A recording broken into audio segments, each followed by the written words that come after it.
Hello guys, so good morning. তো আজকে আমরা যে টপিকটা নিয়ে আলোচনা করব এটা আমাদের ফার্স্ট লেকচার নাম্বার 1, যেখানে কিনা আমরা ডিসকাস করব সাইবার সিকিউরিটি কি, সাইবার সিকিউরিটির যে বেসিক তিনটে প্রিন্সিপাল বা সিকিউরিটি যে গোলস আছে, বেসিক তিনটে গোলস আছে সেটা আমরা দেখে নেব। চলো তাহলে স্টার্ট করা যাক আজকে সেশন। তো আজকে আমরা সেশনে এই জিনিসটা তো পড়বো, হোয়াট ইজ সিআইএ, বাট আমরা তার আগে জেনে নিই যে সাইবার সিকিউরিটিটা কী। So let's start first lecture. Okay, cyber security. সুন্দর করে লিখে লিখে পড়ব এবং বুঝে বুঝে পড়ব। একদম সহজ বাংলা ভাষায় আমি তোমাদেরকে পড়াবো, মাঝে মাঝে ইংলিশ আমি সেন্টেন্স ইউজ করব বা আমি বলবো, বাট ম্যাক্সিমামটাই আমরা বাংলাতেই কভার করব, ঠিক আছে, যাতে সবাই বুঝতে পারো, কারোর কোনো ল্যাঙ্গুয়েজ ব্যারিয়ার যেন না হয়। তো সাইবার সিকিউরিটি লেকচার নাম্বার 1। তো দেখো, কোনো একটা সিস্টেমকে আমরা ট্রুলি সিকিওর তখনই বলতে পারি যখন সেই সিস্টেমটা সুইচ অফ অবস্থায় রয়েছে এবং সিস্টেমটাকে কোনো একটা লকারে রেখে দেওয়া হয়েছে, এবং লকারে রেখে দেওয়ার পরে সেটাকে তোমার 4-5টা সিকিউরিটি দিয়ে তোমার কি বলবো মানে গার্ড দেওয়া হচ্ছে, এবং ওই লকারের মধ্যে various types of sensor, alarm, buzzer সমস্ত কিছু অ্যাক্টিভেটেড করে দেওয়া আছে। তবুও কিন্তু আমরা গ্যারেন্টি দিতে পারি না ডেটাটা যে চুরি হবে না। দ্যাট ইজ মানে মানে there is nothing like absolutely secure. মানে এই পৃথিবীতে বা এই ওয়ার্ল্ডে এমন কিছু নেই যেটা অ্যাবসলিউটলি সিকিওর বলে আমরা বলতে পারি। তো আমরা কি করতে পারি? We are only trying to build comfort level. আমরা কি করতে পারি? আমরা চান্সেসটাকে রিডিউস করতে পারি। কি বললাম? আমরা সিকিউরিটি গার্ড লাগাচ্ছি, সেন্সার বা অ্যালার্ম, বাজার এগুলো লাগাচ্ছি, ঠিক আছে। পারলে আমরা সিস্টেমগুলোকে অফ করে রাখছি। এতে আমরা কি করতে পারি? এতে আমরা যে যে তোমার ডেটা ব্রিচ বা এই সমস্তগুলো কিন্তু সমস্যা হতে পারে, because security is related to money, right? কারণ তোমার যদি কোনো কনফিডেন্সিয়াল ডেটা কারোর কাছে চলে যায়, সেটা নিয়ে তোমাকে ব্ল্যাকমেল করে, সে ব্ল্যাকমেল করবে কিসের থ্রু দিয়ে? তোমাকে বলবে কিছু টাকা দাও, তবেই আমি তোমার এই ডেটাগুলোকে ইরেজ করে দেবো, ঠিক আছে। তো security in terms of money, তাই জন্য আমরা চেষ্টা করব এমনভাবে ইনফ্রাস্ট্রাকচারকে ডেভেলপ করার যাতে কি না আমরা আমাদের কমফোর্ট লেভেলটাকে ইনক্রিজ করতে পারি, মানে আমরা যেন আমাদের সিস্টেমটাকে মোর সিকিউর করতে পারি, যাতে কিনা সেটা লেস তোমার হ্যাকিং বা ব্রিচ হওয়ার চান্সেস থাকে। কারণ সমস্যা হচ্ছে যে ইন্টারনেটের সাথে আজকালকার দিনে সমস্ত ডিভাইস কানেক্টেড। তাতে কি হয়? তাতে অ্যাটাকাররা যে কোনো জায়গায় রিমোটলি বসে কিন্তু তোমার ডেস্কটপ, ওয়ার্কস্টেশন, সার্ভার সমস্ত কিছুই হ্যাক করতে পারে। তো বেসিক্যালি সাইবার সিকিউরিটি যে কথা, এটা বেসিক্যালি দুটো ভাগে আমরা ভাগ করতে পারি। One is cyber, another one is security. তো আমার কাছে এখন একটা কোশ্চেন আসবে যে সিকিউরিটি মিনস কি আর সাইবার মিনস কি, তাই না? সিকিউরিটি মিনস কি আর সাইবার মিনস কি? তো এইটা নিয়ে যদি কারোর কোনো আইডিয়া থাকে, সবাই সবার নিজস্ব আইডিয়াগুলো কিন্তু অবশ্যই কমেন্ট বক্সে আমাকে জানাবে যে তোমাদের সাইবার সিকিউরিটির এই সিকিউরিটি অ্যান্ড সাইবার নিয়ে তোমাদের মধ্যে কি বক্তব্য, বা তোমরা কি জানো, বা তোমরা কি বোঝো, ঠিক আছে? এইটা হলো কথা। বাট আমার মতে সাইবার হচ্ছে, এই যে সাইবার কথাটা যেটা কিনা তোমরা দেখতে পাচ্ছ, এই সাইবার কথাটা আমার মতে হচ্ছে একটা টেকনোলজি, যেটা কোনো সিস্টেম, যেই টেকনোলজিতে কিছু সিস্টেম ইনক্লুড থাকবে, কিছু নেটওয়ার্ক ইনক্লুড থাকবে, কিছু প্রোগ্রাম এবং কিছু ডেটা ইনক্লুড থাকবে। তাহলে cyber refers to some technology that include some programs, data, network and systems. তো এই টেকনোলজিগুলোর মধ্যে আমরা যদি আরেকটু অ্যাডভান্স লেভেলে যাই, আমরা সার্ভারকে ইনক্লুড করতে পারি, আমরা ক্লায়েন্ট বা ওয়ার্কস্টেশনকে ইনক্লুড করতে পারি, আজকালকার দিনের জন্য আমরা স্মার্টফোন ইনক্লুড করতে পারি, ওয়েবক্যাম ইনক্লুড করতে পারি, এমনকি আমরা গাড়ি ঘোড়াকেও ইনক্লুড করতে পারি। তাহলে cyber means anything that is digital, মানে যে সকল ডিভাইসগুলো বা যে সকল অবজেক্টগুলো ইন্টারনেটের সাথে কানেক্টেড, সেই সমস্ত অবজেক্টকেই আমরা সাইবার বলতে পারি, ঠিক আছে। তো it can be your device, that are performing the digital transaction, digital computation, okay, anything that is related to the internet. তো ওই সমস্ত কিছুই কিন্তু সাইবার সিকিউরিটির ক্যাটাগরিতে পড়বে, ঠিক আছে। এবার তোমাদের সিকিউরিটি কথাটার যদি মিনিং আমরা দেখি, তো সিকিউরিটি কথাটার যদি আমরা মিনিং দেখি, তাহলে সিকিউরিটি জিনিসটা কি? সিকিউরিটি জিনিসটা হলো, sorry for interruption. So security যদি আমরা কথা বলি, সিকিউরিটি হচ্ছে তোমার কনসার্ন, কি নিয়ে কনসার্ন? এই যে একটু আগে বললাম যে সিস্টেম, কিছু নেটওয়ার্ক থাকবে, কিছু অ্যাপ্লিকেশন থাকবে, কিছু ডেটা থাকবে, কিছু ইনফরমেশন থাকবে, সেই ইনফরমেশনগুলোকে প্রোটেকশন নিয়ে যখন আমরা কনসার্ন, সেটাকে সিকিউরিটি আন্ডারে ফেলবো। So security is concern with the key protection of the system, of your device, application, data and information.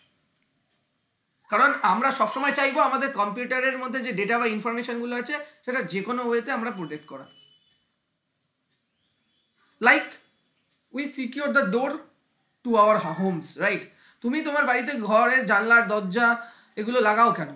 অবশ্যই তুমি এইগুলো লাগাও, তার কারণটা একটাই, যে তুমি তোমার ঘরের আসবাবপত্র থেকে শুরু করে তোমার যে সমস্ত ইম্পর্টেন্ট জিনিস তোমার যেগুলো আছে সেগুলো যেন প্রোটেক্টেড থাকে, কেউ যেন এসে সেখানে তোমার জিনিসগুলোকে ব্যবহার, ইউজ করা বলো বা ধরা বলো বা চুরি করা বলো, যাই বলো না কেন, সেগুলো না করতে পারে। তাহলে তুমি যেমন তোমার বাড়িকে প্রোটেক্ট রাখার জন্য তুমি তোমার হাউসে তুমি কিছু ডোর, কিছু উইন্ডো ইউজ করছো, তেমনই আমাদের এই ডিজিটাল ওয়ার্ল্ডে সমস্ত কানেক্টেড ডিজিটাল ডিভাইসগুলোকেও কিন্তু প্রোটেক্ট করার জন্য কিছু ডোর আমরা ক্রিয়েট করব।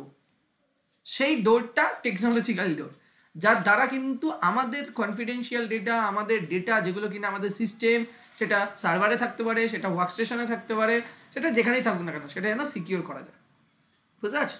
যেন সেটা কেউ হার্ম না ক্রিয়েট করতে পারে। তাহলে আমাদের যে মেন গোল, সিকিউরিটির যে মেন গোল, সেটা হচ্ছে কি? সেটা অ্যাকচুয়ালি ডিফাইন করে হচ্ছে যে তোমার সমস্ত ইনফরমেশনগুলোকে ফ্রি ফ্রম ডেঞ্জার করা। এটা হচ্ছে এমন একটা স্টেট, যে স্টেটটা তোমার সমস্ত ডিজিটালাইজ যে ডিভাইসগুলো আছে তার মধ্যে যা যা কন্টেন্ট, যা যা প্রোগ্রাম, যা যা ইনফরমেশন স্টোর আছে, সেগুলো যেন সিকিউর থাকে, সেগুলো যেন সেই ডিভাইসগুলো এনশিওর করে তোমাকে সেফলি তুমি তার মধ্যে রাখতে পারবে, এই জিনিসটা যেন এনশিওর করে। এবং এই জিনিসটা এনশিওর করার জন্য কিন্তু তোমাদের হেল্প লাগবে হচ্ছে সাইবার সিকিউরিটির, ঠিক আছে? তো এই হলো বেসিক্যালি ব্যাপার।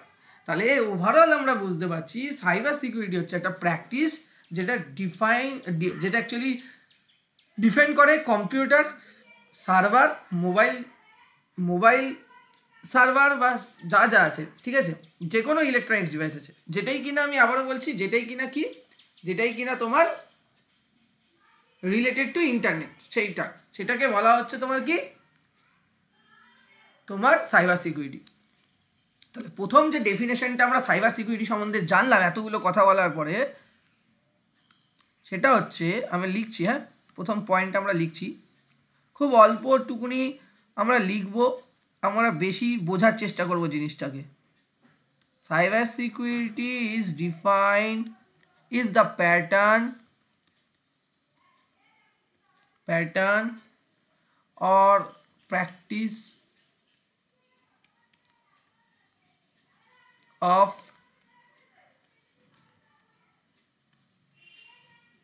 defending our computers, servers, mobile servers, ঠিক আছে, mobile servers or any electronic system. It could be a network, it could be also a data from malicious attack, okay? It could be a network, it could be a any kind of data from the malicious attack. It is called the cyber security. Cyber security একটা practice বা pattern, যার দ্বারা আমরা কি করতে পারি, computer, server, তোমার সেটা হতে পারে কোনো ডেটা, কোনো মোবাইল সার্ভার, যে কোনো ইলেকট্রনিক্স ডিভাইস যেগুলো কিনা রিলেটেড টু ইন্টারনেট, সেইগুলোকে আমরা কিসের থেকে প্রোটেক্ট করব? From malicious attack. এবার ম্যালিসিয়াস অ্যাটাক বলতে কি স্যার, এই কথাটা তো প্রথম শুনছি। দাঁড়াও, এই সমস্ত জিনিসগুলো, এই সেশনগুলো তোমরা দেখতে থাকো, তোমাদের কিন্তু পুরো ক্লিয়ার হয়ে যাবে। ম্যালিসিয়াস অ্যাটাকস, ঠিক আছে? তো সাইবার সিকিউরিটি হলো এটা, বা আমরা আবার অন্যভাবেও সাইবার সিকিউরিটি কিন্তু ডিফাইন করতে পারি। একটু আগে আমরা বলছিলাম, তাহলে it is the application of technologies, processes and control to protect system, to protect our program and network and data from cyber attacks. এইভাবেও বলতে পারো, বা এইভাবেও তোমরা বলতে পারো cyber security is the protection of internet connected system including your hardware, your physical data, okay, that is called your hardware, your network interface card and anything, and software and data from the cyber attack. Cyber security means the protection of information system and organization against cyber threat. ঠিক আছে, ব্যাপারটা বোঝা গেল? তাহলে cyber security, তাহলে আমাদের main মানে গোলটাই হচ্ছে যে কম্পিউটার সিস্টেমকে প্রোটেক্ট করব, যাতে কিনা সেই কম্পিউটার সিস্টেমগুলোতে কোনো আনঅথরাইজ পারসন বা আনঅথরাইজ কেউ অ্যাক্সেস না করতে পারে। যদি করতে পারে তাহলে কি হবে? আদারওয়াইজ আমাদের কম্পিউটার বা আমাদের সিস্টেম ড্যামেজ হয়ে যাবে, ইনঅ্যাক্সেসেবল হয়ে যাবে এবং কম্প্রোমাইজ হয়ে যাবে। সেটা যেন না হয়, সেটাই আমাদের চেষ্টা। এবার আমরা ধীরে ধীরে যদি চলে আসি হিস্ট্রির কথায়, তাহলে আমাদের হিস্ট্রি কথা কি বলছে, সাইবার সিকিউরিটি হিস্ট্রিটা কোথা থেকে, তাই তো? বা কিভাবে স্টার্ট হয়েছিল এই জিনিসগুলো, এই জিনিসগুলো নিয়ে আমরা একটু ভাববো। চলো,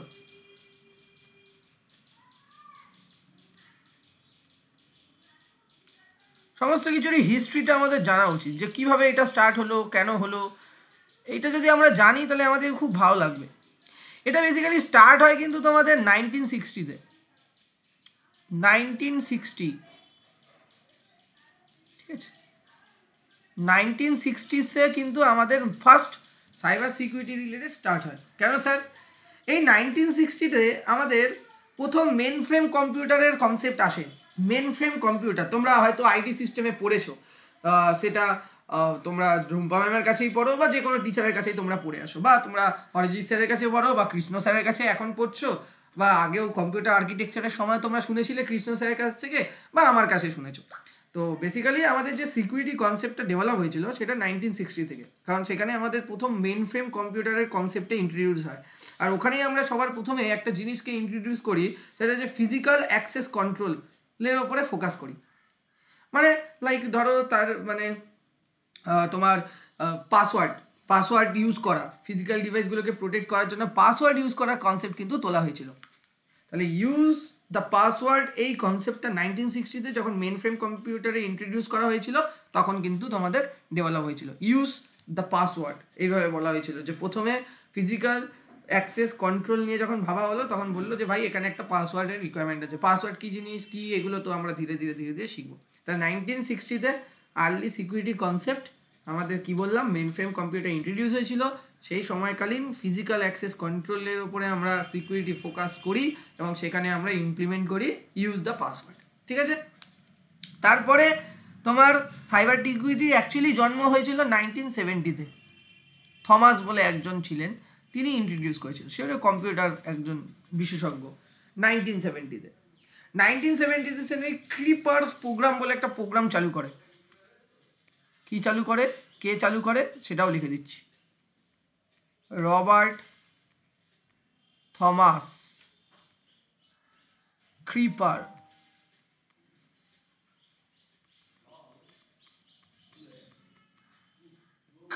প্রোগ্রাম, এই ক্রিপার প্রোগ্রামে বেসিক্যালি থমাস স্টার্ট করে এবং থমাস এই প্রোগ্রামের মাধ্যমে দেখায় যে কম্পিউটারে কি করে ওয়ার্ম ক্রিয়েট করা যায়। কি তৈরি করে?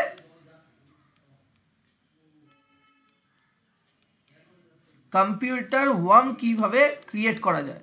এবং ইনি সবার প্রথম তোমার স্প্যাম ইমেল সেন্ড করেছিল, যে একটা স্প্যাম ইমেল কিভাবে সেন্ড করা যায়। সেটা আরেকটু টাইম নিয়েছিল, 1978 1975 এই সময়কালীনে। 1977 1978 এই টাইমে তিনি কি করেছিলেন, তিনি প্রথম দেখিয়েছিলেন কম্পিউটার ওয়ার্ম কিভাবে ক্রিয়েট করতে হয় এবং একটা ইমেল, একটা স্প্যাম ইমেল কিভাবে সেন্ড করা যায়, ঠিক আছে। এবং 1979 থেকে হ্যাকিংটা স্টার্ট হয়ে গেছিল। ওই কনসেপ্টের পরেই হ্যাকিংটা কি জিনিস সেটা আমরা জানতে পারলাম এবং আস্তে আস্তে আস্তে আস্তে আমরা ধীরে ধীরে বিভিন্ন ধরনের সোশ্যাল ইঞ্জিনিয়ারিং টেকনিকের মাধ্যমে কিন্তু হ্যাকিং করা স্টার্ট করেছি। বোঝা গেল? তাহলে 1979 থেকে কিন্তু আমাদের হ্যাকিংটা স্টার্ট হয়ে যায়। তাহলে হ্যাকিং স্টার্ট হয় কখন? 1979 থেকে। 1970-তে আমরা রবার্ট থমাস প্রথমে ক্রিপার প্রোগ্রামটা স্টার্ট করে, তারপর সেখানে তিনি দেখায় যে একটা কম্পিউটার ওয়ার্ম কীভাবে ক্রিয়েট করতে হয়। তারপর তিনি দেখায় যে একটা তোমার ফেক ইমেল কীভাবে সেন্ড করে একটা কম্পিউটারকে কম্প্রোমাইজ করা যেতে পারে, ঠিক আছে, তার কনফিডেন্সিয়ালিটি ডেটাটাকে ইজিলি চাওয়া যেতে পারে। এরপরে আর্লি 1980s-এ তোমার যখন থেকে ইন্টারনেটের কনসেপ্ট ডেভেলপ হলো, ইন্টারনেট বলে কনসেপ্টটা ডেভেলপ হলো, তখন কিন্তু ভাইরাস, অ্যান্টিভাইরাস বানানোর একটা তোমার কি বলবো একটা ব্যাপার দেখা গেল মার্কেটে।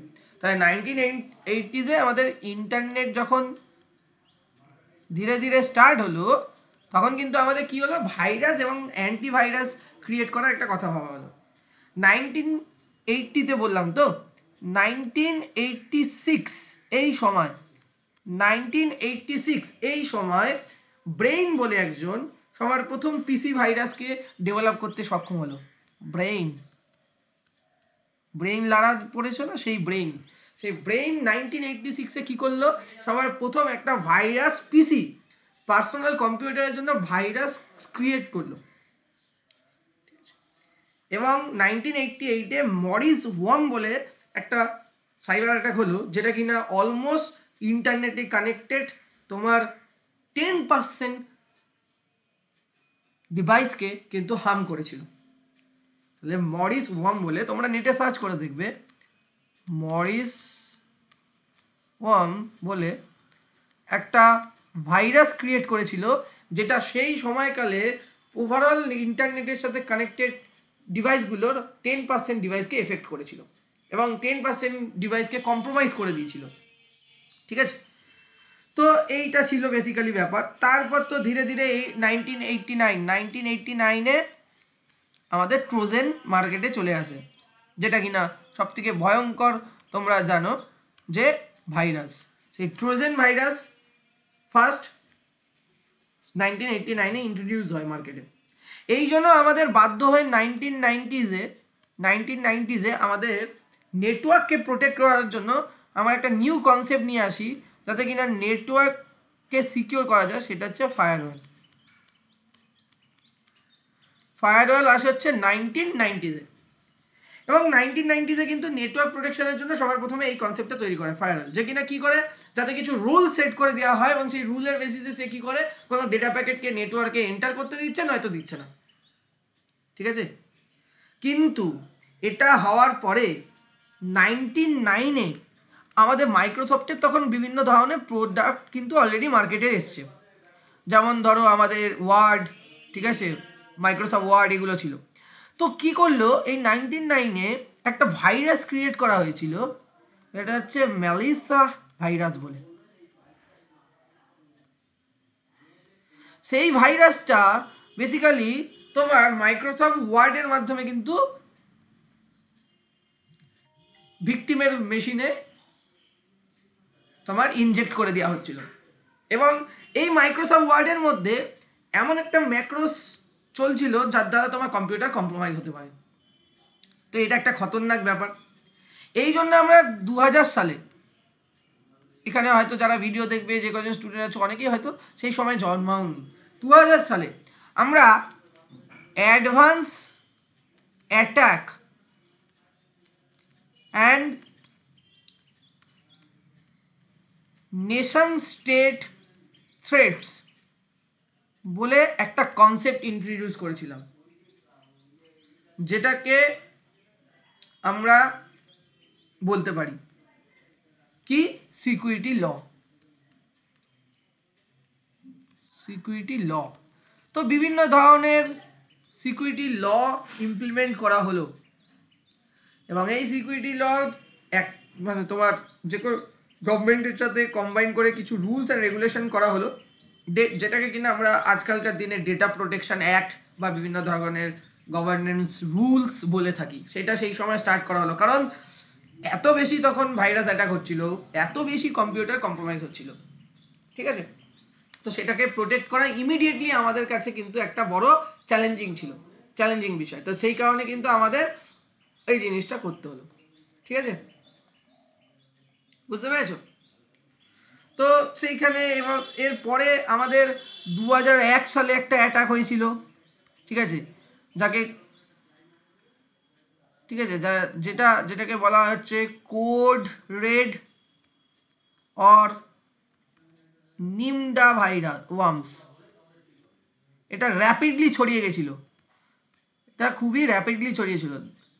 2007 সালে বিশাল বড় লার্জ স্কেলে সাইবার অ্যাটাক হয়েছিল। 2010 সালে হয়েছিল। 2010 সালে 2010 এই সময় আমাদের আবিষ্কার হয়ে যায় হচ্ছে র্যানসমওয়্যার। ডেঞ্জারাস জিনিস, তোমরা পরবর্তীকালে আমার এই সেশন দেখতে থাকো, জানবে। র্যানসমওয়্যার এবং এআই বেসড কিছু কিন্তু সাইবার অ্যাটাক হওয়া স্টার্ট হলো, ঠিক আছে। এবং 2010 সালে এই র্যানসমওয়্যার ইন্ট্রোডিউস হওয়ার জন্য কিন্তু তোমার মোটামুটি ধরো তোমার হিউজ নাম্বার অফ তোমার ইন্টারনেট কানেক্টেড ডিভাইস কম্প্রোমাইজ হয়। এবং যে কম্প্রোমাইজ হয়েছিল সেটা একদমই জনপ্রিয়। 2013 সালের কথা বলছি আমি, 2013 কথা আমি তোমাদেরকে বলছি, 2013 কথা তোমাদেরকে বলছি, 2013 কথা, যেখানে প্রায় 40 মিলিয়ন ক্রেডিট কার্ড ডিটেলস চুরি করে নেওয়া হয়েছিল। 40 মিলিয়ন তোমার কি ক্রেডিট কার্ড ডেটা তোমার কম্প্রোমাইজ হয়েছিল। 40 million credit card data compromise হয়েছিল 2013-এ। আর 2013-এ এই এত কম্প্রোমাইজ হওয়ার পরে 2014-এর এন্ডের দিকে আমরা ক্লাউড সিকিউরিটি নিয়ে আলোচনা সবার প্রথমে স্টার্ট করি, যে ক্লাউড সিকিউরিটি জিনিসটা কি। ততদিনে ক্লাউড মার্কেটে চলে এসছে, কিন্তু ক্লাউডে ডেটা তো রাখছিলাম, কিন্তু ডেটা সিকিউর আদেও ছিল কিনা সেটা নিয়ে বড় কোশ্চেন ছিল।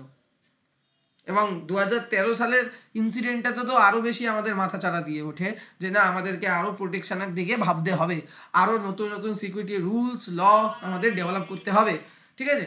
এবং মানে 2014-এ সাকসেসফুলি আমরা ক্লাউড সিকিউরিটি নিয়ে একটা আলোচনা আসলাম এবং ক্লাউড সিকিউরিটি নিয়ে আমরা ডেভেলপ করার চেষ্টা করলাম। কিন্তু এরপরে যেটা হয়েছে, মানে এটা হচ্ছে সবথেকে জনপ্রিয়, তোমরা হয়তো নাম জানবে, 2017, এই জন্য আমি বড় করে লিখছি, এটাকে বলা হয় WannaCry and not ATR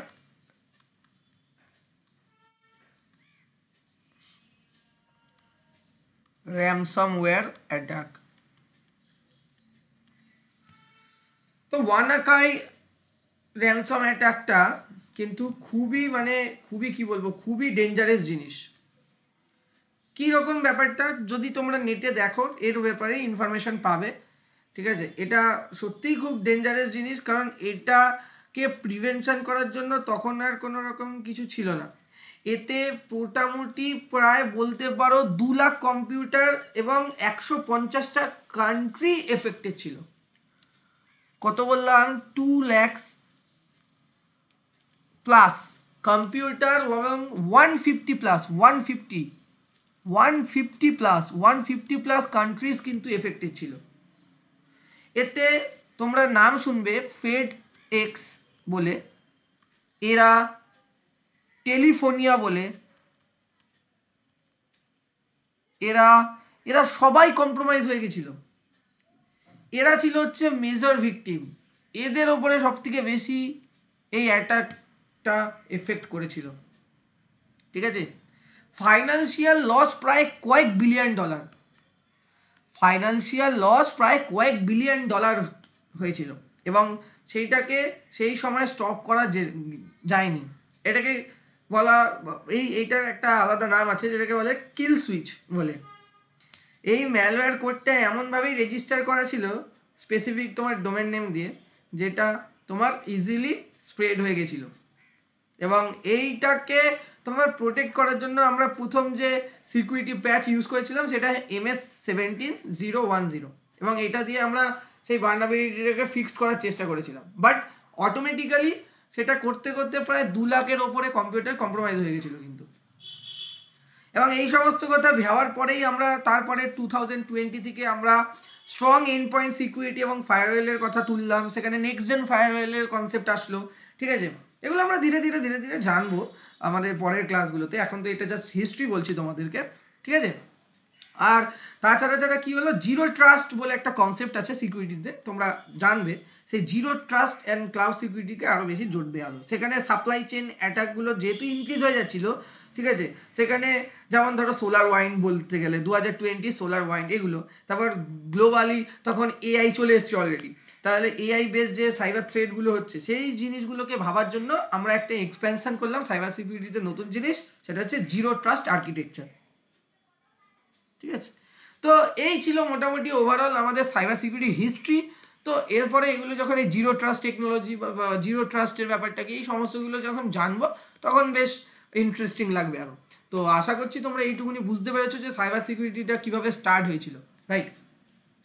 তো এবার আমরা ব্যাক করে যাই আমাদের মেন জায়গাতে, যে মেন যেটা আমাদের জায়গা সেটা হচ্ছে হোয়াট ইজ সিআইডি। এটা হচ্ছে বেসিক সিকিউরিটি, তোমার কি এটা হচ্ছে বেসিক তোমার সিকিউরিটি ফান্ডামেন্টাল, বা বলতে পারো এটা হচ্ছে বেসিক সিকিউরিটি গোল।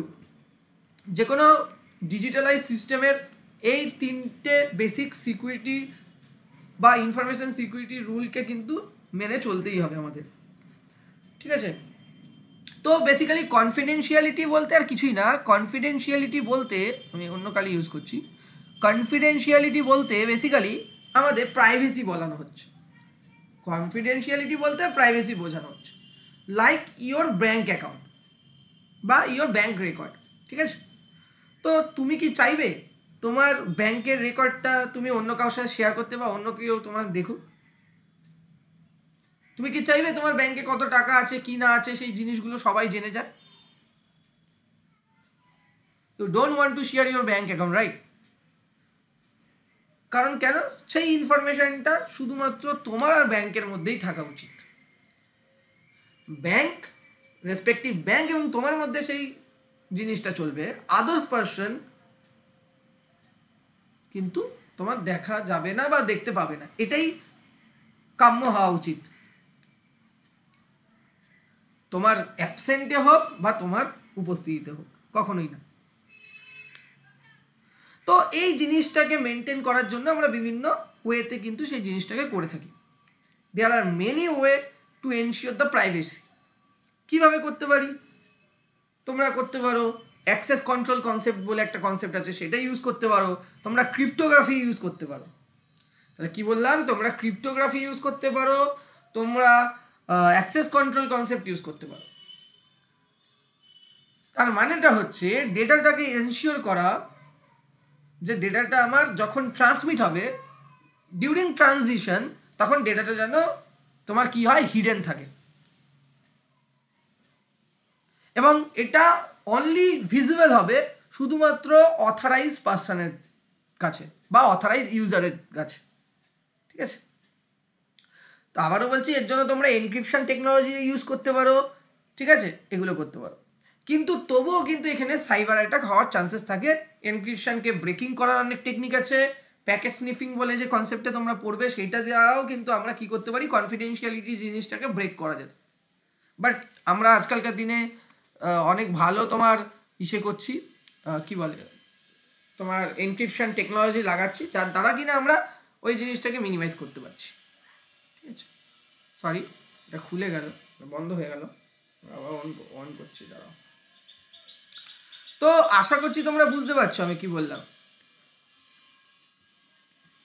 কেমন জিনিসটা একটা এক্সাম্পল দিয়ে দেখাচ্ছি। দেখো, তুমি ধরো এটা হচ্ছে তোমার কাছে কোনো একটা ব্যাংক, আর এটা হচ্ছে তুমি। লেটস সে তুমি তোমার ব্যাংকে একটা রিকোয়েস্ট পাঠাচ্ছ যে ভাই আমার অ্যাকাউন্টে কত টাকা আছে সেটা দেখা, রাইট। তাহলে তুমি যখন এটা পাঠাবে তখন কিন্তু তোমার এই ডেটাটা এনক্রিপ্ট হয়ে যাবে। এই ডেটার মধ্যে কি লেখা আছে? বিওবি লেখা আছে, তোমার ব্যাংকের ডিটেলস লেখা আছে, তোমার ব্যাংকের তোমার কোয়ারিজ বা তোমার যা যা আছে সেই জিনিসগুলো লেখা আছে। অবশ্যই তুমি যখন ব্যাংকের কোনো একটা ওয়েবসাইট থেকে বা ব্যাংকের কোনো একটা অ্যাপস বা কিছু দ্বারা তুমি যখন তোমার অ্যাকাউন্ট ব্যালেন্সটা চেক করতে চাও, তখন তোমার ব্যাংকে কিন্তু তুমি যখন রিকোয়েস্ট পাঠাচ্ছ সেই রিকোয়েস্ট আইডির সাথে সাথে তোমার কিন্তু তোমার ব্যাংকের ডিটেলস, ব্যাংকের সমস্ত কিছু আইএফসি কোড থেকে শুরু করে সমস্ত ইনফরমেশন কিন্তু ব্যাংকের কাছে যাচ্ছে, গিয়ে হিট করছে, তবে সে ব্যাংক তার ডাইরেক্টরি থেকে তোমার ব্যাংকিং ট্রানজাকশানের ডিটেলস অ্যাজ ওয়েল অ্যাজ তোমার কারেন্ট ব্যালেন্স সমস্ত কিছু তোমাকে সেন্ড করছে।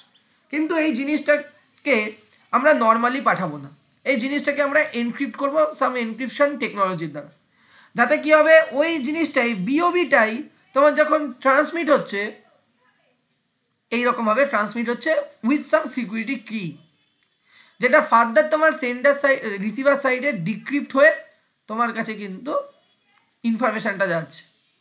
ঠিক আছে, ধরো তোমার ইনফরমেশানটা হচ্ছে hello Alice, hello hello hello hello hello এইসব লেখা, তো এই হ্যালো ইনফরমেশানটা ডিক্রিপ্ট হয়ে কিন্তু আলটিমেটলি রিসিভ হচ্ছে। ঠিক আছে, তাহলে তুমি যে ইনফরমেশানটা ব্যাংকে পাঠাচ্ছ সেই ইনফরমেশানটা একটা সিকিউরিটি কি দ্বারা এনক্রিপ্টেড করে ডেটাটাকে পাঠানো হচ্ছে, যাতে কিনা ডেটাটা ডিউরিং ট্রানজিশন হিডেন থাকে। এবং অবশ্যই এই সেকেন্ড পার্টির কাছে অবশ্যই সেই অথরিটি আছে যাতে কিনা সে এই সিকিউরিটি কিটাকে ডিক্রিপ্ট করতে পারে এবং অ্যাকচুয়াল মেসেজটা দেখতে পারে। এবং তারা পাচ্ছে কেন? তারাই একমাত্র অথরাইজ পার্সন, এই কারণে। তো এটা হলো ব্যাপার। তাহলে আমরা বুঝতে পারলাম যে কনফিডেন্সিয়ালিটি বেসিক্যালি মিনস হচ্ছে প্রাইভেসি, যেটা কিনা বিভিন্ন ধরনের ক্রিপ্টোগ্রাফি, অ্যাক্সেস কন্ট্রোল টেকনিক, ঠিক আছে, দ্বারা আমরা কি করতে পারি, আমরা এনশিওর করতে পারি যে অনলি অথরাইজ পার্সনই আমার ডেটাটাকে দেখতে পারবে, অ্যাক্সেস করতে পারবে, না হলে আদার্স পার্সনের জন্য ওই পার্টিকুলার ডেটাটা ইনঅ্যাক্সেসেবল হয়ে যাবে। ক্লিয়ার? Yes or no? এটা হলো ব্যাপার। এবার আমরা ব্যাক করি। এবার যদি আমরা নেক্সট কনসেপ্টে যাই, যেটা ইনফরমেশন সিকিউরিটির নেক্সট কনসেপ্ট এবং গুরুত্বপূর্ণ কনসেপ্ট, সেটা হচ্ছে ইন্টিগ্রিটি। ইন্টিগ্রিটি মানে কি? ইন্টিগ্রিটি মানে হচ্ছে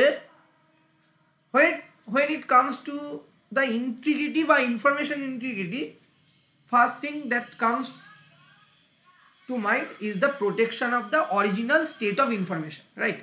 Original state of information মানেটা কি বলতে চাইছি, ধরো আজকে তুমি ব্যাংকের অ্যাকাউন্ট চেক করে দেখলে যে তোমার 100 টাকা আছে, ঠিক আছে,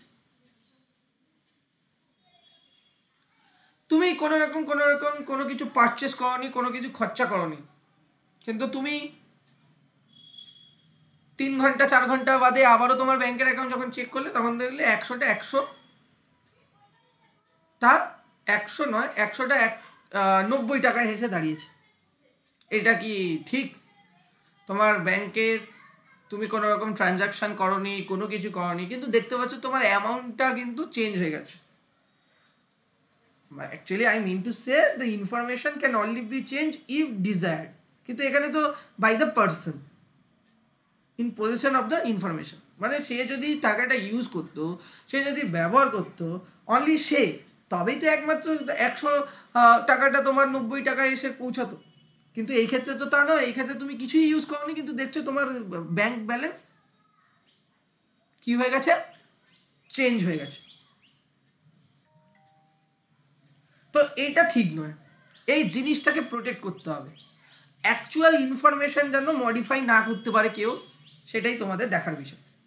ঠিক আছে, তো আমরা এই জিনিসটাকে মেনটেন করতে পারি using some digital signature, using some digital certificate as well as hashing technique, যেটা কিনা আমাদের এনশিওর করবে যে হ্যাঁ আমাদের ডেটাটা ভাই আনঅল্টার্ড থাকবে। বুঝতে পারছো? ডেটাটা আমার কি থাকবে স্যার? ডেটাটা আমার আনঅল্টার্ড থাকবে। আশা করি তোমাদের যদি বুঝতে কোথাও অসুবিধা হয় তোমরা আমাকে জিজ্ঞাসা করবে, বাট আমার মনে হচ্ছে না কোথাও অসুবিধা হওয়ার জায়গা আছে। তবুও তোমাদের যদি মনে হয় যে হ্যাঁ স্যার এখানে জিনিসটা বুঝতে পারলাম না, তাহলে অবশ্যই আমাকে বলবে। ঠিক আছে, তাহলে আমরা কোথায় যাচ্ছিলাম? আমরা যেখানে যাচ্ছি তাহলে চলো সেই দিকে যাওয়া যাক তাহলে ধীরে ধীরে। যে আমরা যেটা বললাম যে আমাদের ইন্টিগ্রিটি মানে হচ্ছে যে কি, যে যেন আমাদের কোনো রকমভাবে ইনফরমেশান এক্সচেঞ্জ না হয়, তাই না?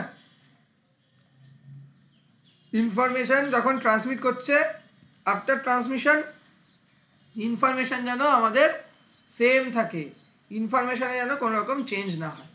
Integrity means ensuring the data is not modified either in transit or at storage state. মানে আমরা এটাই এনশিওর করবো আমার ডেটাটা যেন কোনো রকমভাবে কী না হয়, ডেটাটা যেন কোনো রকমভাবে মডিফাই না হয়, কেউ যেন মডিফাই না করতে পারে। এখন তুমি আবার কিছুক্ষণ বাদে তুমি অ্যাকাউন্টটা খুলে দেখলে তোমার 90 টাকা হয়ে গেছিলো, আবার 100 টাকা তোমার অ্যাকচুয়াল ব্যালেন্স 100 টাকা থাকার কথা 110 টাকা রয়েছে, সেটা বেশি হয়ে গেছে, তুমি ভাববে আমার লাভ হচ্ছে, বাট এটাও তো অ্যাকচুয়ালি সিস্টেম ফল্ট, যেখানে আমরা দেখতে পাচ্ছি যে না হচ্ছে না, মানে ঠিক নয়, ডেটা মডিফাই হয়ে যাচ্ছে, তাই না? তাহলে এই জায়গাগুলো আমাদের মাথায় রাখতে হবে,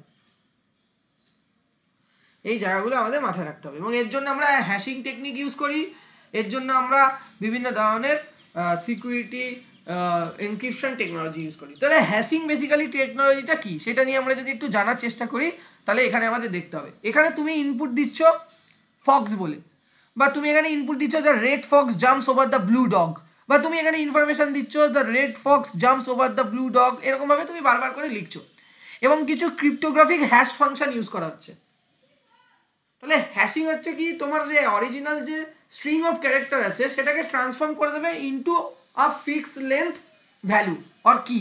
এবং তোমাদের আমি যখন অ্যালগোরিদম পড়িয়েছিলাম তোমাদেরকে শিখিয়েছিলাম যে হ্যাশিং টেকনোলজি কীভাবে ইউজ করা হয়, কীভাবে অ্যালগোরিদমটা লেখা হয়। তাহলে ওই যে কনসেপ্টগুলোর সাথে এই জিনিসগুলোকে তোমরা লিঙ্ক করানোর চেষ্টা করো, তবে তোমরা অ্যাকচুয়ালি কম্পিউটার সায়েন্সটাকে বুঝতে পারবে। তাহলে আমরা বুঝতে পারছি আমাদের ইনফরমেশন হচ্ছে the red Fox jumps over the blue dog, এবং এখানে আমরা কি করছি, এই যে স্ট্রিং অফ ক্যারেক্টার্স আছে এর মধ্যে, সেই স্ট্রিং অফ ক্যারেক্টারকে using some cryptographic hash function দিয়ে আমরা সেটাকে একটা ফিক্স লেন্থের ভ্যালুতে পরিবর্তন করে দিচ্ছি, বা একটা কি তৈরি করছি, এটাকে ডাইজেস্ট বলে বা কি বলে, এটাকে ডাইজেস্ট বলে বা কি বলে, হ্যাঁ কি বলে এটাকে, ডাইজেস্ট বা কি। এই কিটা আমরা তৈরি করছি, যে কিটা আমরা ট্রান্সমিট করব। হ্যাশিং কিন্তু অলওয়েজ ওয়ান ওয়ে হয়, হ্যাশিং ইজ ওয়ান ওয়ে, মানেটা কি, it is not possible to get the data back from the hash value. ঠিক আছে, হ্যাশিং কেন ইউজ করা হয়, তোমার ডেটার ইন্টিগ্রিটিটাকে এনশিওর করার জন্য। এবার দেখো এইগুলোকে বলা হয় MD5। এবার হ্যাশিং অনেকগুলো টেকনিক হয়, একটার নাম হচ্ছে MD5, আরেকটা টেকনিকের নাম হচ্ছে SHA-256। মানে কি MD5 এর থ্রু দিয়ে যদি হ্যাশিং করো, আমি তোমাদেরকে পরে প্র্যাকটিক্যাল দেখাবো, তোমরা কি হয়, তোমাদের যে কোনো স্ট্রিং দাও না কেন, সেটা তুমি the red Fox jumps over the blue dog দাও, বা আই এম সেই, ঠিক আছে, আই লাভ ক্রিকেট, যা খুশি লেখো, সেটা অলওয়েজ কি হবে, 32 বিটের হেক্সাডেসিমেল তোমার ক্যারেক্টারের ফর্মে তৈরি হবে, 32 বিট হেক্সাডেসিমেল ফরম্যাটে তোমাদের ক্রিয়েট হবে। দেখো এখানে তোমরা যদি দেখো, তাহলে এখানে দেখবে এখানে টোটাল কোনো 4, 4, 8, 4, 12, 4, 16, 4, 20, 20, 4, 24, 4, 28, 4, 32, 4, 36, 36 আর 4, 40, এটা 40। কারণ এখানে তাহলে কি টেকনোলজি ইউজ করা হয়েছে, এখানে যে হ্যাশিং টেকনোলজিটা ইউজ করা হয়েছে সেটা SHA-1। SHA-1 হচ্ছে 40 বিটের তোমার হেক্সাডেসিমেল ক্যারেক্টারে রিপ্রেজেন্ট করে দেবে, মানে কিতে তৈরি করবে। এবং যখন তুমি এই ডেটাটা পাঠাচ্ছ না, ধরো তুমি লেটসে এখানে একজন আছে, আমি ধরলাম এখানে আছে হচ্ছে B1, আর এটা রয়েছে হচ্ছে B2 হচ্ছে রিসিভার RX, আর B1 হচ্ছে সেন্ডার। তো যখন কিনা হ্যাশিং টেকনোলজি ইউজ করা হলো, এখানে হ্যাশিং ইউজ করা হচ্ছে, হ্যাশিং, ঠিক আছে, হ্যাশিংটা যখন এখানে ইউজ করা হচ্ছে, এ যখন কোনো ডেটাকে পাঠাচ্ছে এখান থেকে, এ কি করছে, এ কিন্তু একটা তোমার এইরকম 32 বা 40 বিটের একটা তোমার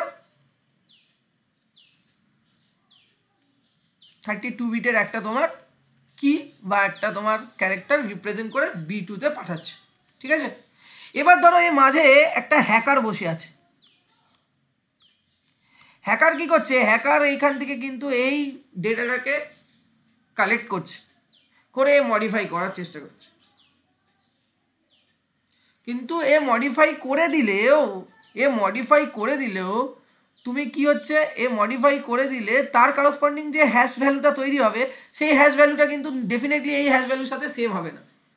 তো তোমার কাছে কিন্তু এখানে ইনফরমেশন আছে যে যে ডেটাটা পাঠাবে বা তার কি করবে, এর কাছে একটা অ্যালগোরিদম চলছে যে কিনা হ্যাশ ভ্যালুটাকে ম্যাচ করাবে এবং দেখবে যে ওই পার্টিকুলার স্ট্রিং বা ওই পার্টিকুলার ক্যারেক্টারের জন্য হ্যাশ ভ্যালু কি হওয়া উচিত। তো যখন কিনা হ্যাকার এটাকে হাইজ্যাক করে ও মডিফাই করে দেবে, তার হ্যাশ ভ্যালু কিন্তু ডিফারেন্ট হয়ে যাবে। তো এই দুটো কপি যখন আমাদের সেন্টার সাইডে আসবে এবং ফার্দার চেক করা হবে যে কোন কপিটা বেসিক্যালি অথেন্টিক, সেও কিন্তু কি করবে, ও কিন্তু যেটা অ্যাকচুয়ালি হ্যাশ ভ্যালু বা ফাংশনের সাথে মানে হ্যাশ ভ্যালুর সাথে ম্যাচ না করবে সেটাকে ডিসকার্ড করে দেবে এবং অ্যাকচুয়াল ইনফরমেশনটাকে ক্যারি করবে। আর যদি ধরি যে তুমি মডিফাইড যে তোমার যে ইনফরমেশনটা যেটা কিনা হ্যাকার মডিফাইড করে পাঠিয়েছে সেইটাকে তুমি সেন্ড করে দিয়েছো B2-র কাছে, সো B2-র কাছে পৌঁছানোর পরেও কিন্তু B2 সেটাকে অ্যাকসেপ্ট করবে না, কারণ B2 হ্যাশ ভ্যালুটা যখনই চেক করবে তখনই সে বুঝে যাবে না এটা তো অ্যাকচুয়াল ইনফরমেশন নয় যেটা আমার কাছে রিসিভ হওয়ার দরকার ছিল। তো কি করবে, এই প্যাকেটটাকে ও ডিসকার্ড করবে, ডিসকার্ড করে ফার্দার আবার B1-কে ও রিকোয়েস্ট করবে যে তুমি আবার ইনফরমেশনটা পাঠাও।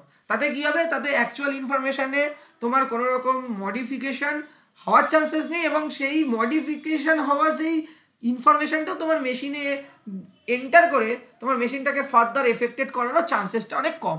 তো এই জন্য আমরা কি বলবো, এই জন্য আমরা অলওয়েজ বলবো যে আমরা যখন ডেটাকে ট্রান্সমিট করব সেক্ষেত্রে আমরা যাতে হ্যাশিং টেকনোলজি ইউজ করে ডেটাটার ইন্টিগ্রিটিটাকে বজায় রাখতে পারি। তাহলে আমরা সাধারণত হ্যাশিং টেকনিক 3 ধরনের হয় দেখলাম, একটা MD5 যেটা 32 বিটের হেক্সাডেসিমেলের একটা কি ক্রিয়েট করে, একটা SHA-1, এখানে তোমাদের এক্সাম্পল হিসাবে SHA-1 ইউজ করা হচ্ছে যেটা 40 বিটের একটা হেক্সাডেসিমেল ক্যারেক্টার প্রডিউস করে, যেই কিটা তোমার সেন্ডার রিসিভার সাইডে চেক করা হবে যে এই কিটা অ্যাকচুয়ালি যে ইনফরমেশনটা আমাকে B1 পাঠাচ্ছিল তার করসপন্ডিং হ্যাশ ভ্যালুর সাথে ইকুয়াল কিনা, যদি ইকুয়াল হয় তবেই অ্যাকসেপ্টে, আদারওয়াইজ ডিসকার্ড করবো এবং ফার্দার আমরা রিকোয়েস্ট পাঠাবো সেন্ডারকে যে তুমি ভাই ডেটাটা আবার পাঠাও। ঠিক আছে, এইরকমভাবে চলবে, এতে ইন্টিগ্রিটি বজায় থাকে। তাহলে এটা হয়ে গেল ব্যাপার, বুঝতে পারছো তোমরা যে কিভাবে হলো না হলো। আর লাস্ট যে প্যারামিটার আছে, লাস্ট যেটা আছে সেটা হচ্ছে কি, তাহলে আমরা লাস্ট যে ইনফরমেশনে দেখবো সেটাকে বলা হচ্ছে অ্যাভেলেবিলিটি। অ্যাভেলেবিলিটি মানে হচ্ছে যে ইনফরমেশনটা যেন যে কোনো সময় যেখান থেকে খুশি অথরাইজ পারসনরা অ্যাক্সেস করতে পারে। ঠিক আছে, তাহলে অ্যাভেলেবিলিটি এটাই যে তুমি তোমার ব্যাংকের অ্যাকাউন্ট, ধরো তুমি তোমার ব্যাংকের অ্যাকাউন্টে তুমি ব্যাংকের ব্যালেন্স দেখবে, সেটা তুমি বাড়িতে বসে দেখতে পারো, তুমি বাড়ির হোম নেটওয়ার্ক কানেক্ট করে দেখতে পারো, তুমি রেলওয়ে স্টেশনের ইন্টারনেট পরিষেবা কানেক্ট করে দেখতে পারো, তুমি এয়ারপোর্টের ইন্টারনেট পরিষেবা কানেক্ট করে দেখতে পারো, তুমি যেখান দিয়ে খুশি তুমি দেখতে পারবে। কিন্তু তুমি দেখার জন্য কিছু তোমাকে ডিটেলস দিতে হবে যেটা শুধুমাত্র তুমিই জানো। তোমার কিছু পার্সোনাল কি আছে, তোমার পাসওয়ার্ড থাকতে পারে, তোমার মোবাইলে কিছু OTP আসতে পারে, যাই আসুক না কেন যে কোনোভাবেই হোক, সেটা খুবই কনফিডেন্সিয়াল এবং সেটা তুমি এবং অনলি তোমার ব্যাংক পার্টির মধ্যে কিন্তু শেয়ার হবে, বাকি আর কেউ কাছে যাবে না ইনফরমেশান। তাহলে অথরাইজ পারসন জানো, এটাও আমাদের মেনটেন করতে হবে যেন অথরাইজ পারসন যেখান দিয়ে খুশি যে কোনো টাইমে তার ইম্পর্টেন্ট ইনফরমেশান যেন সে দেখতে পারে।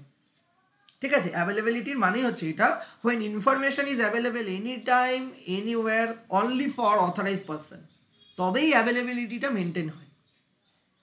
এবং এইটা তোমাকে এনশিওর করে যে ডিজায়ার সিস্টেম অথবা design of the system work for 24 hours. ঠিক আছে, উইদাউট এনি ইন্টারাপশন। ধরো এখন তুমি যদি কোনো ডিটেলস দেখতে চাও, এবার যদি তোমার সিস্টেম যদি ইন্টারাপশন হয়ে যায় 24 আওয়ার্সের মধ্যে, যদি তোমার সিস্টেমে 5 ঘন্টা 10 ঘন্টা তোমার ওয়ার্কই না করে, তাহলে তুমি কতটা বিরক্ত হবে ভাবো। যখন তোমার ব্যাংকের কোনো রকম ট্রানজাকশান ইস্যু হয়, তুমি ডিটেলস অনেকক্ষণ ধরে ব্যাংকে দেখতে পাচ্ছ না যে আমার কারেন্ট ব্যালেন্স কত আছে, কি আছে, ঠিক আছে, তো সমস্ত কিছু, তখন তুমি কি চাও, তাহলে তুমি সেই সার্ভিসটাকে কি গুড বলবে? একদমই না, কারণ তোমার ডেটাটা অ্যাভেলেবিলিটি হিসাবে তুমি দেখতে পাচ্ছ যে আমার ডেটাটা সব সময় তো আমার অ্যাভেলেবেল নয়, মানে আমি আমার নিজের ডেটাই সবসময় দেখতে পাচ্ছি না, স্যার সেখানে অ্যাভেলেবিলিটি মেনটেন হচ্ছে না। তো সেই জায়গাটা আমাদের এনশিওর করতে হবে যে আমার যে সমস্ত সিস্টেম ডিজাইন আমরা যেভাবে করব বা সিস্টেমটাকে এমনভাবে যাতে ডিজাইন করা হয় তাতে যেন সেই সিস্টেমটা 24 আওয়ার্স 7 ডেজ মানে 24x7 যেন উইদাউট ইন্টারাপশন ওয়ার্ক করে, তবে অ্যাভেলেবিলিটিটা মেনটেন হবে। এবং এই যে সমস্যাটা কখন হয়, যখন এটা মেনটেন হয় না সাইবার সিকিউরিটি অ্যাসপেক্টে, তখনই হয় যখন ডিডস অ্যাটাক বা ডস অ্যাটাক হচ্ছে। ডিডস অ্যাটাক করে কি করবে, তোমার নেটওয়ার্কে ট্রাফিক আননেসেসারি এত ট্রাফিক ক্রিয়েট করে দেবে যে অ্যাভেলেবিলিটি নিয়ে কোশ্চেন উঠবে, বা হার্ডওয়্যার ড্যামেজ হয়ে যাবে, যেটা কিনা হার্ডওয়্যার ফরেন্সিক, ডিজিটাল ফরেন্সিকে তোমাদের জানাবো যে কীভাবে হার্ডওয়্যার ড্যামেজ করা যেতে পারে। ঠিক আছে, ধরো এমন একটা কিছু ইনজেক্ট করে দিল স্ক্রিপ্ট বা সামথিং কিছু, যেটা কিনা তোমার সার্ভার রুমে সার্ভারকে বসিয়ে দিল। সার্ভার বসে যাওয়া মানে কি, তোমার ডেটা অ্যাভেলেবিলিটি কিন্তু নিয়ে একটা কোশ্চেন উঠবে। তাহলে এই তিনটে সিকিউরিটি গোলস কিন্তু আমাদের সবসময় মেনটেন করতে হবে, তবে গিয়ে কিন্তু আমরা আমাদের ডেটাকে সিকিউর রাখতে পারবো। ডেটা আমরা যখন চাইবো তখনই আমরা ডেটাকে যে কোনো জায়গা থেকে আমরা অ্যাক্সেস করতে পারবো। ঠিক আছে, অনলি অথরাইজ পারসন। তো আজকের এই ক্লাসের মাধ্যমে আমরা কি দেখলাম, আজকে এই ক্লাসের মাধ্যমে আমরা কনফিডেন্সিয়ালিটি, ইন্টিগ্রিটি এবং অ্যাভেলেবিলিটি নিয়ে আমরা প্রচণ্ড কোশ্চেন মানে কথা বললাম, এবং তার মডেল ডিজাইন করা উচিত কি কি কি গাইডলাইন্স বা পলিসিস আমাদের ইনফরমেশন সিকিউরিটির জন্য তৈরি করা উচিত, তার বেসিক ফান্ডামেন্টালটা আজকে দেখলাম। একটা অর্গানাইজেশনের ইনফরমেশন সিকিউরিটির মেন যে তিনটে পিলার, সেটা হচ্ছে কনফিডেন্সিয়ালিটি, ইন্টিগ্রিটি আর অ্যাভেলেবিলিটি, এবং এই তিনটে element actually most critical component of the security বলা হয়ে থাকে। ঠিক আছে, ওকে। তো আমরা এবার যদি বলি যে আমাদের ডেটাটা সবসময় অ্যাভেলেবিলিটি, একটা সার্ভারের ওপর যদি প্রচুর লোড পড়ে যায়, সেখানেও কিন্তু অ্যাভেলেবিলিটি নিয়ে কোশ্চেন উঠবে, আগেও তোমাদের বলেছি। সেক্ষেত্রে আমরা কি করব, রিডান্ডেন্সি কনসেপ্ট ইউজ করব নেটওয়ার্কে, আমরা ব্যাকআপস রাখার চেষ্টা করব ডেটার, এবং আমরা as well as load balancer use করব, এবং এর দ্বারা আমরা এনশিওর করতে পারি সিস্টেমটার মধ্যে যে ডেটাগুলো স্টোর আছে সেটা easily available to its authorise person or users. ঠিক আছে, তো এই সমস্ত বিষয়গুলো নিয়ে কিন্তু আমাদের এই কনসেপ্টটা তৈরি হয়েছে। তো আজকের প্রথম ক্লাসটা খুব ছোট্ট একটা ক্লাস, যে ক্লাসের মাধ্যমে কিন্তু আমরা এই তিনটে জিনিসকে খুব ব্রিফলি এবং সহজ ভাষায় এক্সপ্লেন করার চেষ্টা করেছি। তো ভিডিওটা ভালো লাগলে অবশ্যই লাইক, শেয়ার অ্যান্ড কমেন্ট করে দিও। নেক্সট ভিডিওতে কিন্তু অবশ্যই আমরা নেক্সট কনসেপ্টে আসবো, এবং আরও ইন্টারেস্টিং কনসেপ্টগুলো আমরা শিখবো সাইবার সিকিউরিটি। এবং আমি আশা করছি এই ভিডিওটা তোমাদের কাছে খুবই ইন্টারেস্টিং হবে, কারণ আমি ইন্টারেস্টিং বানানোর চেষ্টা করছি, আরও রিয়েল লাইফ এক্সাম্পল দেবো, আরও সহজ ভাষায়, যত সহজ ভাষায় বোঝানো যায় বোঝাবো। এটা শুধুমাত্র কেউ সাইবার সিকিউরিটি ডোমেনে আসতে চাইছে, জব করতে চাইছে তার জন্য শেখা দরকার নয়, নিজের সেফটি, নিজের ডিজিটাল সিস্টেমগুলোকেও সেফটি রাখার জন্য বেসিক অ্যাটলিস্ট টেকনিক্যাল নলেজটা রাখা উচিত, যাতে কিনা মানুষের যে ভুলগুলো হয়ে যায় আজকালকার, আর যেখান থেকেই বিভিন্ন ধরনের সাইবার ক্রাইমের উৎপত্তি, সেটা যেন না হয়, সেটাই আমার অবজেক্টিভ ছিল, আমি প্রথম দিনও বলেছিলাম। তো চলো আজকে এখানেই শেষ করছি। নেক্সট ভিডিওতে আমরা যে কনসেপ্টগুলো তোমাদেরকে পড়াবো সেটা হচ্ছে তোমাদের এক্সপ্লেন করব যে জিরো ট্রাস্ট মডেল কি, এগুলো দেখাবো তোমাদের। আরও বেসিক যেগুলো আছে, বেসিক বলতে গেলে তোমাদের যেটা আছে কি আছে, তোমাদেরকে দেখাবো হচ্ছে, আমি বলছি দাঁড়াও, তোমাদের কি বলা যায় ওটা, তোমাদের বিভিন্ন ধরনের মানে কি কি অ্যাটাক হয় এগুলো দেখাবো। ঠিক আছে, তারপর তোমাদেরকে বলবো হচ্ছে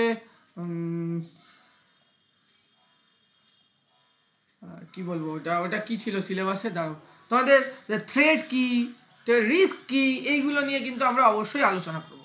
তো চলো নেক্সট ভিডিওটার জন্য অবশ্যই তোমরা একটু ওয়েট করো, নেক্সট ভিডিওটা খুব তাড়াতাড়ি এসে যাবে, এবং তোমরা ততক্ষণে কিন্তু ভিডিওটাতে যত বেশি শেয়ার, লাইক আর কমেন্ট কিন্তু আমার দরকার, এবং তোমরা জানিও যে ভিডিওটা তোমাদের কেমন লেগেছে। অবশ্যই কিন্তু কমেন্ট সেকশানে আমি কমেন্ট দেখবো, তবে কিন্তু নেক্সট ভিডিও আমি বানাবো। ঠিক আছে, অবশ্যই তোমাদের কাছে আমি এটা আশা করছি যে তোমরা একটা ভালো রেসপন্স করবে, এবং ভিডিওটা দেখে তোমাদের সবারই খুব ভালো লাগবে। তো চলো টাটা, টেক কেয়ার, বাই, সবাই ভালো থেকো, পড়াশোনা করো, এইভাবেই ডিজিটাল ওয়ার্ল্ডের সাথে কানেক্টেড থেকে ডিজিটাল যে সিস্টেমগুলো তোমরা ইউজ করছো তার বেসিক ফান্ডামেন্টালটা অ্যাটলিস্ট জানার চেষ্টা করো, এবং খুব মজা লাগবে। ডে বাই ডে আমরা এত কিছু ইউজ করি, কিন্তু তার পেছনে টেকনোলজি কীভাবে ইনভলভ রয়েছে, কীভাবে ওয়ার্ক করছে, সেইটা জানার কিন্তু আমাদের ইঞ্জিনিয়ারদের খুবই এসেনশিয়াল। তো সেই ক্ষেত্রে আমার এই ছোটো ছোটো ভিডিও হয়তো তোমাদেরকে সাহায্য করবে মানে অল্প এবং সামান্যভাবে, কিন্তু আমি চেষ্টা করছি যে ওইটুকুনিও যেন সাহায্য করতে পারি আমার সাইড থেকে তোমাদেরকে। তো চলো টাটা, বাই বাই, নেক্সট ভিডিওতে দেখা হবে।